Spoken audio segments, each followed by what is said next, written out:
Presidential Broadcast Service. Radyo Pilipinas. Radyo Publiko Ng bagong Pilipinas para sa bagong Pilipino. Naghahatid ng mahahalagang balita at impormasyon na guugnay ng pamahalaan sa sambayanan. Tulay sa himpapawid ng serbisyo publiko.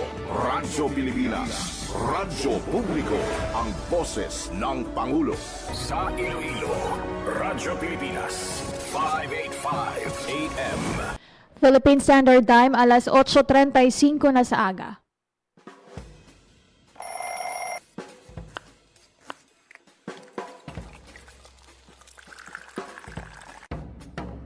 Aga sa Iloilo. Masako. Magahod. Mapagsik. Panibagong adlaw pagkatapos ng paghuway sang gabi antes. Bag-o nga paglaom. Isa naman kapag himakas sa matahong nga palaabuton. Iloilo Morning, ang programa nga kaupod ninyo sa pamahaw kon aga. Magadulong sang labing ulihi nga balita, mga istorya halin sa Iloilo, kag iban nga bahin sang rehiyon, mga ginahuluhang balan, kag mga trending topic sa social media. Ululupod naton at tubangon ang maayo nga aga. Magpamati na sa Iloilo Morning. Diri sa 585 kHz sa AM bands ang inyong mga radyo. Radyo Pilipinas Iloilo, the only government radio station in Western Visayas.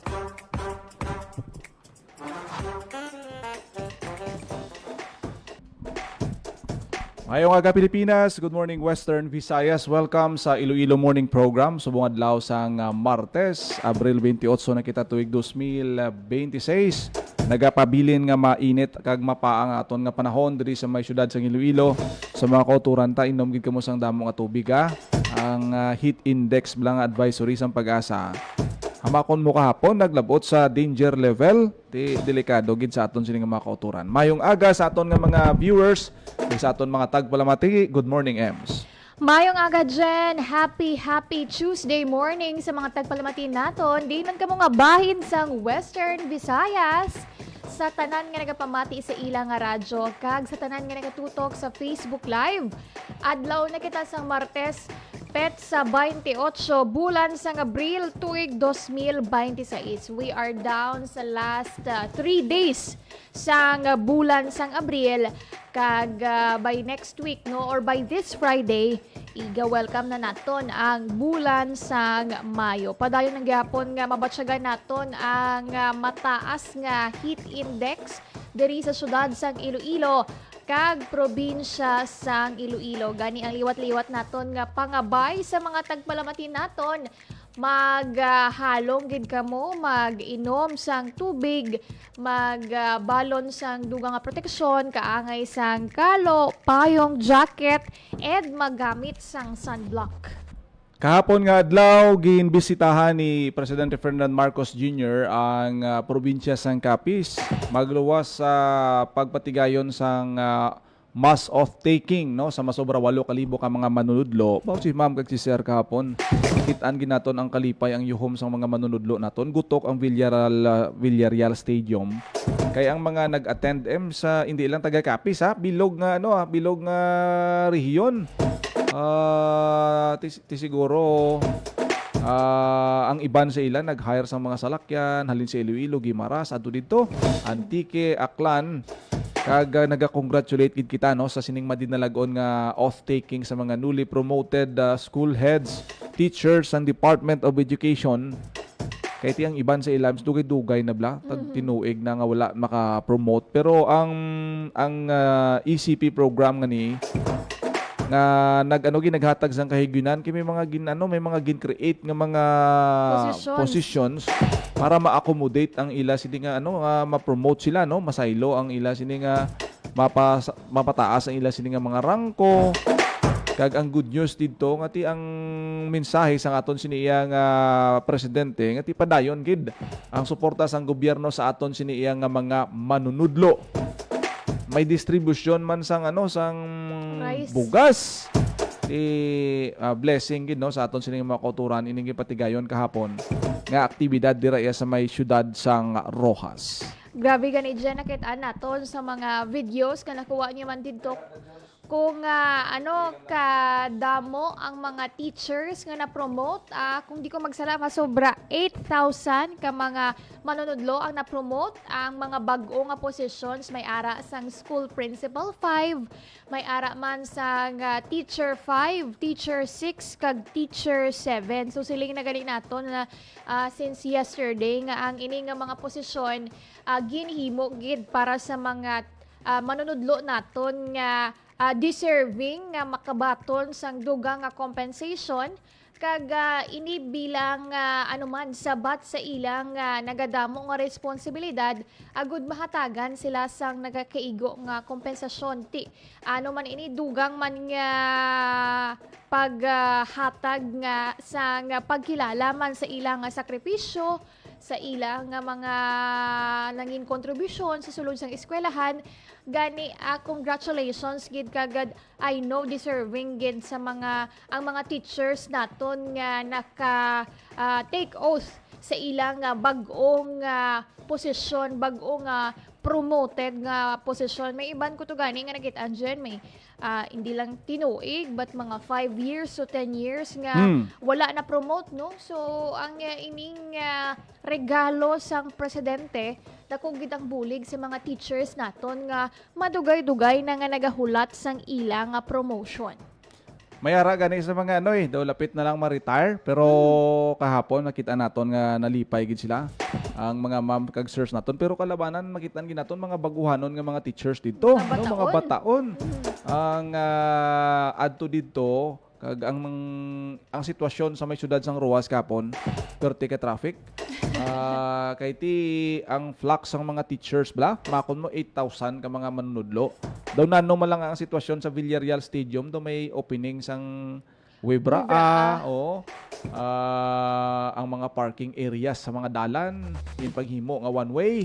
Kagang masadya kay nag-ulan pa EMS, no? Bago nagabot ng presidente na bindisyonan sang ulan ang aton nga mga manunudlo. Ang iban ti wala makalikaw kay wala ka panginlaman kay ang adlaw masanag una-una eh. Tapos gulpi lang yan nagbuo ang ulan tapos nadula. Makitaan sa aton siniyang video dira ang kadamuon ang pagkagutok.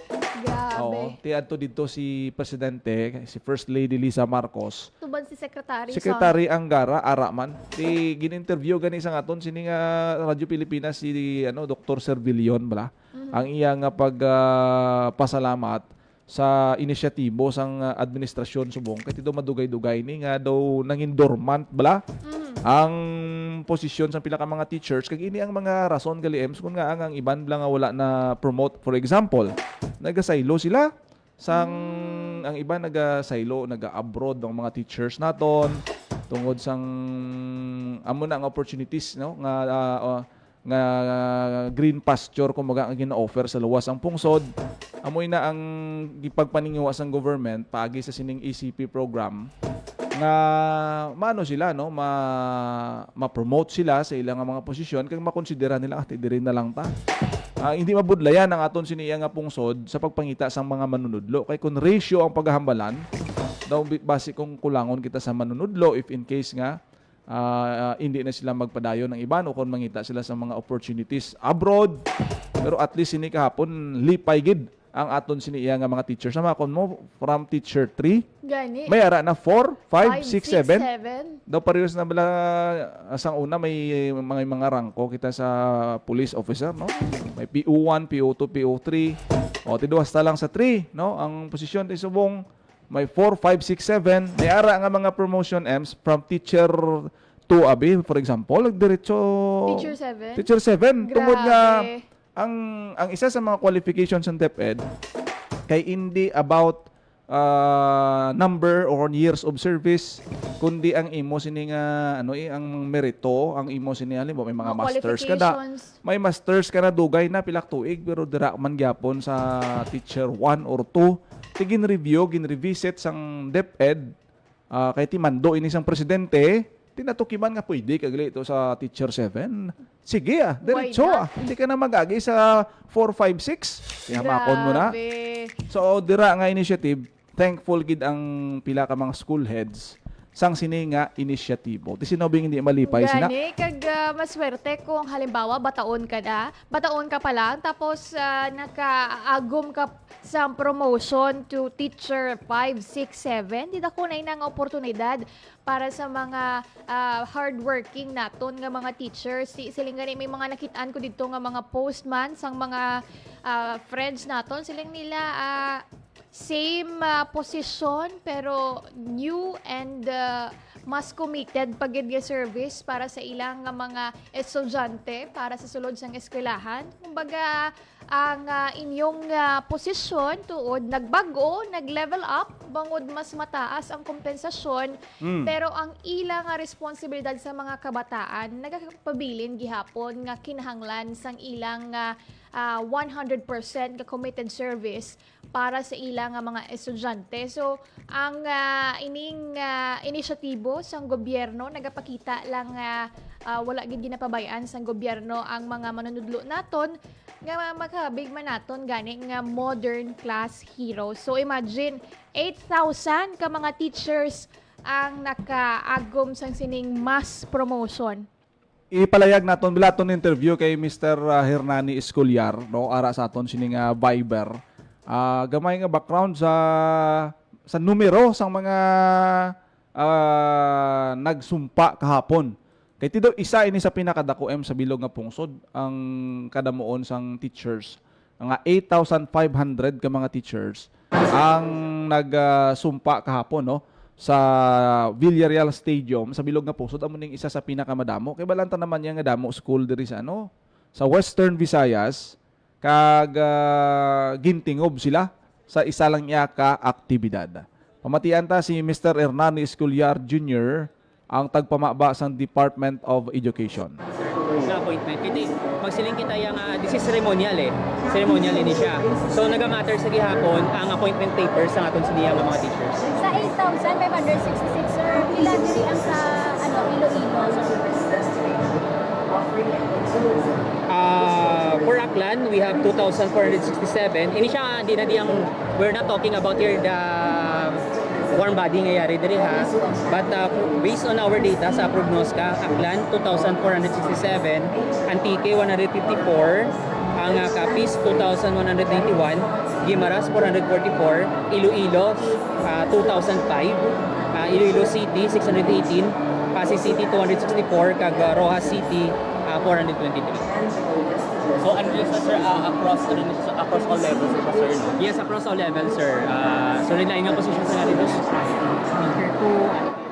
Nabatian si Mr. Hernani Escolyar Jr. ang tagpamaba sa Department of Education Region 6. Balaan ko dyan daw ang 8,000 sining mga teachers halin sa 8 ka schools division office diri sa may Western Visayas, may ara sa may Iloilo, Iloilo City, Guimaras, Aklan, Antique, kag Capiz. So ini ang nagabugos sa nga masobra 8,000 nga mga teachers nga nag-take oath, mass oath taking kahapon dito sa may Villarreal Stadium sa Rojas City. So gigan ina sa 8 ka schools division offices diri sa may Western Visayas. Di ko matandaan naton ang anunsyo ni President Marcos ngunit magsala last year ini. Nga ginpapunduhan nagdako ang budget sa Department of Education, no, after sang mga investigation sang mga DPWH sa nagdigad bla. Dako gid ang DepEd kun dito magsala daw ng number 1 ang DepEd sa budget sa nagdigad. Ti ang budget allocation nga ginpain sa halimbawa subong nga tuig, no, o kon sang nagdigad tuig nag-start. Amo ni ang gingamit, no, sa pag-create sa mga positions ngani, no, tiyamakon mo from teacher 2 may ara nga nag-jump sa teacher 7. Grabe nga, no, kag tapos ti regular position iniya, hindi lang niya one time ya EMS nga sila nga subong lang nga tuig ha, may amo sina kundi bangin sige-sige na.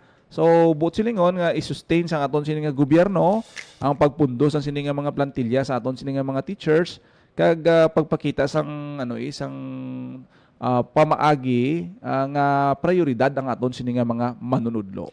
Yes, kagti nagapakita man ining ang aton ka gobyerno nagahatag gid sang importansya, naga-invest kita sa mga teachers. Ginapanami naton ang ilaman nga mga compensation agud nga matutukan man ang sektor sang edukasyon kag mabalik ini ang bottom line mabalik ini sa mga estudyante nga mangin maayo ang ilang mas level up ang ilang pagtudlo ang ilang paghatag sang ilang committed service sa ilang tag sa kaeskwelahan sa ilang pagbalik matapos ang ining mass oath taking. Aside pagid gani sa may mass oath taking Jen, may ara pagid nga tagtaganay sang bugas sino-sino yang mga beneficiaries sang ginhatag nga bugas ang presidente kagapon sa Rojas City. Mga mga persons with disability, vulnerable solo sector. parent, senior citizens. Amo ni man ni kagapon niya ang mga napilian nga mga benepisyaryo sang sining rice distribution no sa may bayan sang Rojas City. Ang goal sang national government sunod sa presidente nga kung ang kinahanglan gidya sa subong nga krisis ang ginapangatubang tabalan ta may krisis ta subong sa presyo sa produktong petrolyo. Pero ang good news may rollback subong ang mga programa para sa pagkombat sang problema sa gutom. Amo gining isa sa prioridad kay ka mabudlay nga may krisis kang ginapangatubang tapos gutom pang tiyan mo. Amo ning isa sa goal no sang sining ginpatigayon nga rice distribution in partnership sa lokal nga panguluhan ara si Mayor Ronnie Dadivas kahapon no. Tapos si Secretary Mar Rojas. Kung hindi ko magsala EMS, ang Iloilo City Government may schedule ni sila. Kung saan ang distribution Yes. sang bugas nga ni kay tanan ni nga mga LGUs hindi lang niya nga sa Roa City kun sa diin lang kay wala na sang ibang nga partner ding national government amo na hambal sang presidente ang datos ara sa local government ang suporta ang mga bugas budget para sa bugas tingwaan sa national government nga ma-download gilayon kay basta pagkaon gani EMS hindi pwede nga padugayan ta kundi dapat ihatag ini dayon para nga malikawan naton ang mga problema sa gutom. So ini ang bawat bayan makikinabang rice subsidy program sang national government. Actually nauna ini sa pila ka mga areas dito sa Luzon kag subong ginadala na ini sa may Visayas kag iban nga parte sang pungsod Pilipinas. Ini nagapakita man sang pagbulig sang gobyerno sa mga nagakinahanglan gid kag mga lubos nga naapektuhan sang nagapadayon nga energy emergency. Daw kaangay man ini sang rice subsidy nga ginpanagtag sang nagligad nga Biyernes diri man sa may Iloilo City ang rice subsidy to yang ginpanagtag sa idalom sang local government support fund. So basi lain pagid to sa dugang pagid nga mga lakip man ini sa mga priority programs and projects ang gobyerno. So aside from Rojas City, basi sa ibang pagid nga LGUs diri sa Western Visayas, looman ang bawat bayan makikinabang rice subsidy program sang national government. Kaya wan makagapon ka kwat EMS pa yung mga benepisyaryo. Makopupulo ka kilo ginahako sang mga senior citizen nga kahapon nga na-interview naton. Mga timabugat man yung pulo ka kilo. Mayad wala gid bit-bit ni president ang bugas Jen. Uti gina-distribute Siya man ang waton niya. nagakapot. Oo, Siya kasi man sila ni First nagahakwat. Lady. Kati ceremonial malang na mo. Daw mga 500 plus siguro ang ang recipient. After sang distribution, sa ilo sila sa Villarreal Stadium. Suno sa mga na-interview, ti sudaan na lang amon pangitaon. Kay may ara na kami kanon. Kag mamala-mala daan subong untat production subong EMS ang iban wala naga third cropping. Ang bugas medyo hindi gid tama subong kadamo kay tungod nga drought kita may possible El Nino pakita nga gina-eksperyensya. Tsamba mo ya kung may patubig ka no pero ti kung alang-alang lugar mo malayo ka sa source of water untat gid ang production. Tibantayan naton kay hindi lang ni sa Roa City pagahimuon. Antique, Aklan, Iloilo City. Sige-sige ni ginumpisahan ini sang NIA sa nagdigad nga programa sang presidente mo. Ang prioridad amo na ang mga vulnerable sector naton. Ang PWD, solo parents, ang mga 4Ps. Sila na ang gina-prioridad sa siniyang programa. Pihulat-hulat lang kita ang mga iban pagid nga LGUs kay basi ka mo naman. Ang sunod nga makabaton sa rice subsidy sa idalom sang bawat bayan makikinamag program sang national government. I-anunsyo talang gali Ems, no? Pahabol nga anunsyo, may ongoing sa gyapon ang fuel cash subsidy distribution. Wow! Subong nga adlaw sa LTFRB, kita mo nag LTFRB nagdigad. Ang tagtaganay nila nag-overtime sila Friday kag Saturday di wala guro maubos kag may mga palabuton nga listahan. Subong adlaw April 28. Kadto kamo sa opisina sang LTFRB, dala kamo sang valid driver's license kag photocopy sang inyo sini nga driver's license nga may pirma. Kag i-update ninyo ang mga teller dira. Check nyo kung ara ang inyo sini nga Ikaw ngalan. nakabaton na sila dyan sang cash relief assistance, pwede man sila gyapon makabaton sang cash subsidy, fuel cash subsidy gikan sa May ara, no? Kay lain iniya mo. Lain iniya, okay. hindi niya butsilingon nga kung hindi ka tumatagaan sa PIAC, sa DSWD, hindi ka diri. As long as ang imo unit affiliated ka sa transport group, synchronize man na ang listahan nga ginahatag. No? Halimbawa, membro ka sang co-op, no? O membro ka sang amo sining TODA, tiara da ngalan nimo, i-verify mo lang na iya, no? Ang CRA lain na iya, no? Kung nahatagaan ka to, sa jeepney driver, actually ang sa LTFRB ang ginapanagtag sa jeepney driver and mga TNVS taxi driver. So amo ni sila ang nakalinya sa subong nga simana halin pa sa nagligad nga Friday. Tikadto ka mo sa teller kay dasig sang 5,000 liwat na dyan. 5,000 sa mga taxi Grabe. driver, sa mga jeepney driver, daw 1,500. Di kung may 1,500 ka na sa LTFRB, may 1,500 ka na sa Iloilo City Government, may 5,000 kapag sa DSWD, tili lapit-lapit na lang mag 10K ang ilang nga nabaton nga fuel subsidy. Kagang good news gidya, may rollback kita subong sa Gani. diesel, 12 pesos, ti ara sa Ma-maximize din nila. 78 pesos makabakal ka na. Tani magsigi-sigi ni kag magbalik sa daw masiling naton kasarangan nga presyo. Kay parehas na subong ang presyo sang gasolina kag diesel, no? Kay ang diesel, ang gasolina nagsaka nga ni subong 2 piso mo. No, so good Lapit news na ini sa lang, gyapon, may rollback na May for 3 fuel consecutive. subsidy Oo. pa. May fuel subsidy from DOTR, LTFRB, kag ang CRA nga 5,000 pesos, amat-amat na napanagtag. Guro ang distribution ba si ara na more than 50% na sa total beneficiaries ang DSWD ang natagaan. Good news gid ini para sa aton nga transport sector. Philippine Standard Time alas 8:58 na sang aga, wala na sang oras diri sa programa Iloilo Morning. Gani thank you gid sa mga live viewers naton kag sa tanan nga nagapamati sa ilang nga radyo kag sa tanan nga nagatutok sa Facebook Live. Sa kinaandan kami ang inyo alagad Janelle Baclay, kag Emerson Segudo, kita ay kitaliwat buwas diri lang sa Iloilo Morning. Ang inyong tulay sa himpapawid ng serbisyo publiko. Ang Presidential Broadcast Service, Radyo Pilipinas, Radyo Publiko. Radyo Pilipinas. Radyo Publiko. Kinilala ng pang-international at prestigyosong Asia Pacific Broadcasting Plus Awards 2025 para sa kategorya ng Government Streaming. Ito ay dahil sa epektibo nitong pagsasanib ng mga tradisyonal na media tulad ng telebisyon, radyo at print para masabayan ang mabilis na pag-inog ng mundo ng digital at social media tungo sa mas epektibong paghahatid ng mahahalaga at napapanahong mga impormasyon sa mamamayang Pilipino.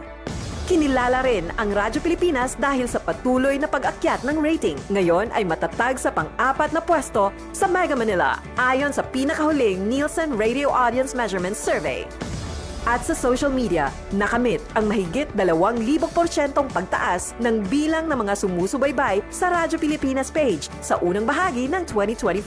Patunay ito na ang inyong Radyo Pilipinas Radyo Publiko ay tunay na kaagapay ng inyong pamahalaan sa paghahatid ng serbisyo sa mga mamamayang Pilipino.